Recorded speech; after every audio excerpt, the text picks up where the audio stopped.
And so based on the front door, instead of saying, let's look at southwest, they'll use the love and relationship corner or area of the house.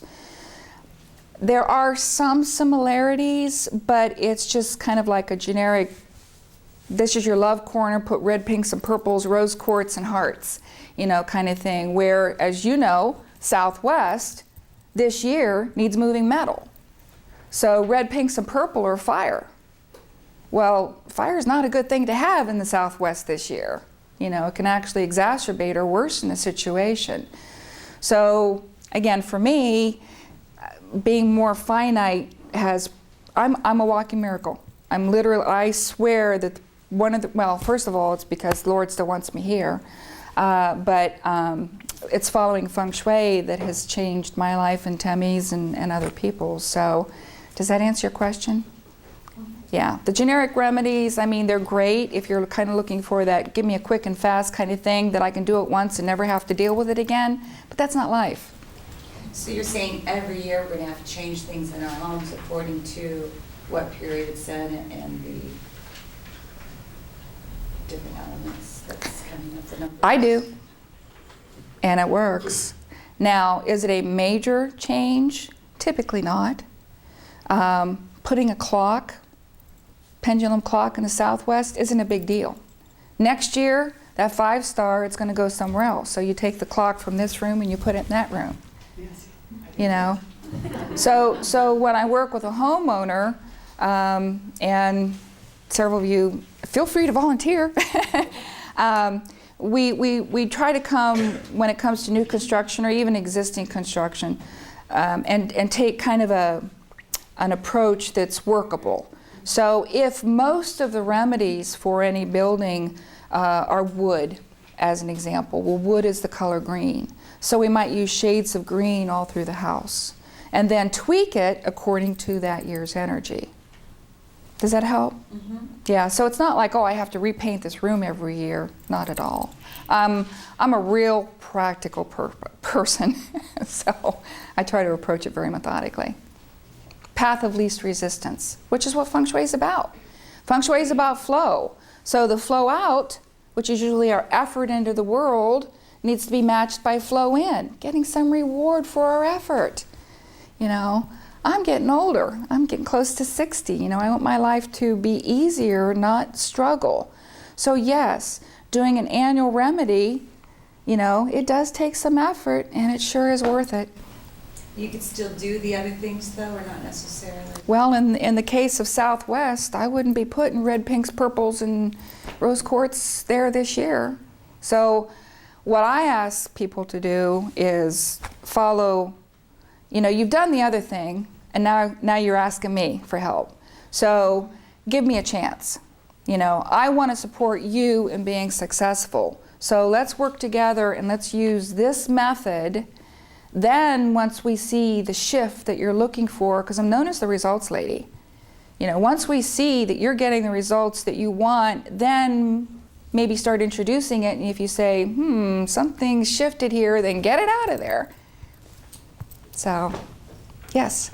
I have a question about, speaking of the flow, I'm definitely, I get a lot of emotions, like when I feel like I'm, you know, I've been through a lot of transitions, like I got divorced and stuff. And when I move stuff in my house, I never feel like whether I should pull the Band-Aid fast. Like I think I'm kind of scared to move everything because I don't want to get either sick or really freak out. But then sometimes I think, well, maybe I'm being too pokey and putting off the inevitable. What do you think about the speed? Like, should I just get it going and just get sucked up in the tornado, or should I do a little bit at a time and burn candles and calm down? Well, just go back and forth, back and forth. Thank you for being generous and sharing about, you know. My first inclination, and I always approach Feng Shui from, you know, the scientific perspective, but I'm also an intuitive. I mean, we were doing consults yesterday and stuff was coming out of my mouth. And I'm like, I don't know what's going on here. I'm probably channeling Bill Mitchell kind of thing. God bless him. And your description thus far leads me to believe that you're probably an earth person. Earth people are more resistant to change. So that's something that we try to help with, is that when we take a look at your home and we look at the risk factors, health and safety, number one for me, do I feel safe and secure in my environment? We prioritize. Do this first, do this next, do this next. So you're not trying to do it all and then get deflated, defeated, and just shut down. So if there's something, and I think that we all have the God-given gift of intuition, if there's something there that says, you know, don't go real fast, follow that. I don't care who the expert is. I don't care what the books say. If intuition is telling you not to do something, follow your intuition first. Seek advice, but then you have information to make an informed decision. Does that help? Does that give you an answer? I just didn't want to be feeling like I was putting off the inevitable, but I do feel like it gets a little bit too much. I think, okay, I better stop for a minute. Okay, follow it. Yes? I don't know anything about periods, and I guess this was the first time I've heard about it. What is the background, like, you know, the Chinese astrology, and then there's the Feng Shui, but, you know, and then you have the yugas or whatever, but what's the background of the periods? Like, where's that thought coming from? Science originated in China. This philosophy has been studied for thousands of years. So like anything, there's trends that they tracked and saw that there was a legitimate, not only rhythm to it, and it goes back, well, for me, especially in being involved with OSU, which was such a blessing because it's all about evidence-based. You track how things are, and actually there's a book out right now about Christianity and Feng Shui, and my personal belief is, you know, if you're looking for evidence against any person, place, or thing, pro or con, you're gonna find it, you know? So, you know, I think I'm here, you know, with a purpose with God, but going back to you, evidence-based and science for me, I come from that discipline. So not only is there a 10,000 year calendar of numbers and elements and how that all relates, but there's also a science of observation that has led to this. That's all I needed, thank you. Okay, sure. Yes? How do you get the newsletter? Newsletter? You can go out to our website and just send us an email and say subscribe. We're in booth 815, so you can stop by and get our brochure or business card. Our website is the company name, intuitiveconcepts.com. So contact information there. Yes? Obviously, there's a lot of, well, I kind of two questions. There's obviously a lot of talk about 2012. Have you done analysis on that year, and what do you think about that? I have done some analysis on it, not to the depth of what I've done for 2010. What I think about it is my personal belief, and it goes back to we've chosen to be here on the earth at this time. I do believe that life as we've known it needs to come to an end because we're consuming more than we're giving back. I don't believe that the earth will end. And I do believe that we have built a pattern of ways that we need to stop and rethink and manifest a different future. What about is there research about how many periods there are? Do they start over, or? They start over. Feng Shui, classic Feng Shui is the numbers 1 through 9. So 20 years, it's this number, 20 years, it's this number. So basically it goes from 1 to 9 and then it starts over again. Are the periods linked and associated with the classic Feng Shui then? Yes. It is, okay. Yes. Classic Feng Shui is the only form of Feng Shui that takes timing into account. And for me, timing is a huge factor. I mean, you're not the same person now that you were when you walked into this room. So, you know, you won't be the same person walking in the door of the Universal Light Expo as walking out. So timing, I mean, we kind of watch the clock. Everything happens in regards to timing. So I think it's a big factor. Yes? We just purchased a house and gutted it. So I basically have floors and boards for walls. Is this too early to invite you in? Not at all. Not at all. Good time to start. I'll share the analogy of the Parade of Homes. I was brought into the project in March, so the building was already under construction. And but once I came on board, they really brought me in for interior decorating. And when I started working with them and working with the builder and owner, he was like, well, geez, you know, I didn't realize it affects, you know, the stairs and all this kind of stuff. So, and geez, now it affects the landscape. So I ended up, God bless you, working at the master planning level, which is how Feng Shui should work. Feng Shui, you can determine the trends and you can say, well, instead of having the door here, we could put the door there, or instead of carpeting, let's go with natural wood floors, or geez, appliances in the kitchen, let's go with stainless versus black, or countertops, or it affects everything. So what happens, Feng Shui being involved at the architectural level and at the developer level, even designing communities.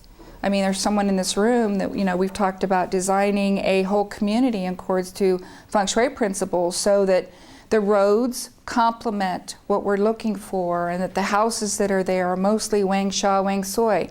What that means, and I'm sorry about throwing out that term, Wang Sha, let me write it up here. Wang Sha means good earth. Wang Sui, like Feng Shui. No, by the way, I say Feng Shui because I study with Asians and that's how they pronounce it. And it's actually Feng Shui, like Sui, you're not supposed to smile, so it's Feng Shui. But, you know, it really depends on the country that you're from, whether it's Feng Shui, is how most people in the United Kingdom say it, or Feng Shui, which is, so we're on the same page. But it's called Wang Sha, Wang Sui. So what this means, Wang means good, Wang Sha is good earth. Well, a building that has good earth energy supports health and relationships. Wang Sui, Sui means water. Water means support in the world, travel, affluence. So people who live and work in a Wang Sha, Wang Sui building are typically healthy, happy, and affluent. Sign me up. I searched my home for years to make sure we were moving into a Wang Sha, Wang Sui. Do you remember Donald Trump when he was almost bankrupt? He started working with a classic Feng Shui practitioner, and he's back to being a real estate gazillionaire. So, you know, all houses, all buildings in the world fall into one of 4 categories. Wang Sha, Wang Sui, best of the best. Double sitting, which, remember double? You know, too much means that it has good health and relationship energy, but you're good living from paycheck to paycheck, okay? The double facing house is double water, so you've got affluence, but you're probably taking separate vacations and don't really get along very well, or you're too sick to enjoy it. So we're getting way beyond there, and I appreciate the question, but Feng Shui, coming back to your question, master level, because it guides the architect. You know, our bedroom's in a good place. I'm talking like new build, and I know that yours is a new build. But, you know, put the bedrooms in the right place, make sure the kitchen is in the northwest, because then you've got fire at Heaven's Gate. So it's in regards to room placement and colors and all of that. So it guides the architect, it guides the interior designer, it guides the landscaping, it brings it all together in a productive way. And it's a gift to the neighborhood, because you're helping to raise their energy. Any other questions? Yes. What would you do, and maybe nothing, but if you had like one room in your house that you really couldn't, like you don't have any influence over that room? Are we talking like a teenager's room, or? My husband's room. And he's completely packed, completely organized, but totally packed with stuff, and I have like no decor, like nothing, which Well, is fine. And so like, Would you put like on the outside walls of that room? A pendulum? Well, it's a very valid question, and when people call and say, am I going to have to do a lot of stuff? You know, am I going to have to make major changes? My first response is, at this point, we don't know what we don't know. Until we do the analysis, we don't know how much or how little there is to do. Once the analysis is done, then we make decisions about it. And it's always the client's option to do or not do. But what I find is cause and effect is a very powerful influencer. So, and typically there's one person who's on board because they've invited me, and then there's another person who's like, oh, just tell me when it's over and how much it's going to cost, kind of thing. But, and I can give you an example. I have a client that him and her are both CFOs. She wanted decorating, and he was like, tell me when it's over and how much it's going to cost. Well, I want to say within probably 30, 45 days of completing all the remedies. Now, he's the CFO for a corporation. They had planned no raises. Having your job was a good thing. Bonuses, gone. He got a 15% raise. So guess what? Next time I'm there, he's like, well, do we need to do this and do we need to do that? And can I change the clock? You know, I don't want people to feel so insecure about it that they feel like, you know, I can't do anything. I mean, you need to live in your home. But until the analysis is done, we just don't know. And really, once they see that there's a benefit, and it really, that's results. I mean, you know, I go back to my project management. I mean, we set goals, objectives, benchmarks, and hey, we're right there. It's like, you know, are we making progress? Because we're not making progress, something's not right, and maybe we need to tweak it. So cause and effect, very powerful. Answer your question? Yeah. Yeah. Well, I mean, I don't want to, Yeah. just don't want to, I wouldn't want to try to change him or anything. You know what I mean? I'm not going to try to. Don't know what we don't know. So But I that's could kind put of a little going, kind of a mold putting on the it cart there before the horse, for but Christmas. yeah. Well, and you'd be surprised, you know, I mean, the couple that I'm talking about, I mean, now, because moving metal is one of the things that we talked about, you can move it from here to here to here, and he'll call and say, hey, did you see this website? And there's some really cool stuff out there. You know, once they get enrolled, it's powerful because it's a style of living. So, go ahead, Tammy. Well, I should have asked you this before, but we're in the middle of our first floor master